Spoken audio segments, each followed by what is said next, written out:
السلام علیکم ورحمۃ اللہ وبرکاتہ۔ کیا مقدس کاغذات کو جلایا جا سکتا ہے یا کہ نہیں؟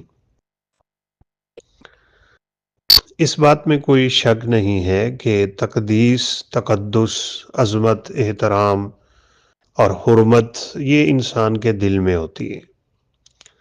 اگر دل میں نہیں ہے اور ظاہری ہے تو یہ سوائے رسم کے کچھ نہیں۔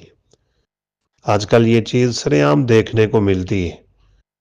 اپنے آپ کو ظاہری طور پہ لوگ بڑا عاشق مصطفیٰ کہتے ہیں، لیکن چہرے پہ داڑھی نہیں۔ عشق مصطفیٰ ہے لیکن نمازیں نہیں ہیں۔ عشق مصطفیٰ کا دعویٰ ہے لیکن رسول اللہ صلی اللہ علیہ وسلم کے طریقوں سے اسے محبت ہی نہیں ہے، بلکہ بعض دفعہ نفرت کی بھی کیفیت ہوتی ہے۔ تو یہ سارے جھوٹے سے دعوے ہوتے ہیں۔ ہمارے ہاں مقدس اور آگ کا معاملہ بھی اسی طرح ہے، یعنی ظاہری طور پہ نہ جانے ہم کیا کیا کر دیتے ہیں، اور قرآن مجید پڑھتے ہی نہیں، کھولتے ہی نہیں، سمجھتے ہی نہیں، ترجمہ ہی نہیں پڑھتے، مفہوم ہی نہیں پڑھتے، قرآن کے مقاصد پہ غور نہیں کرتے، جو پیغام دے رہا ہے اس کی طرف توجہ ہی نہیں ہوتی۔ تو یہ جو ظاہری اس طرح کی چیزیں ہوتی ہیں، اس سے اہم وہ باطنی اور اصل چیزیں ہوتی ہیں جو روح ہے۔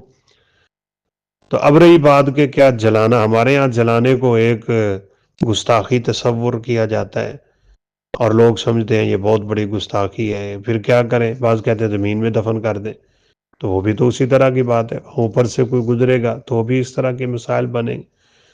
لوگوں کے ظاہری حالات یہاں تک ہیں، اور باطنی یہ ہے کہ جس شخص کے سینے میں قرآن ہے اس کو گالیاں بک رہے ہوتے ہیں۔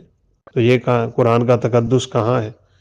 ہمارے مردہ کے اوپر چادر ڈالی ہوئی ہوتی ہے جو اس کے پاؤں تک کو ٹچ کر رہی ہوتی ہے، اس وقت قرآن کی تقدیس کہاں ہوتی ہے؟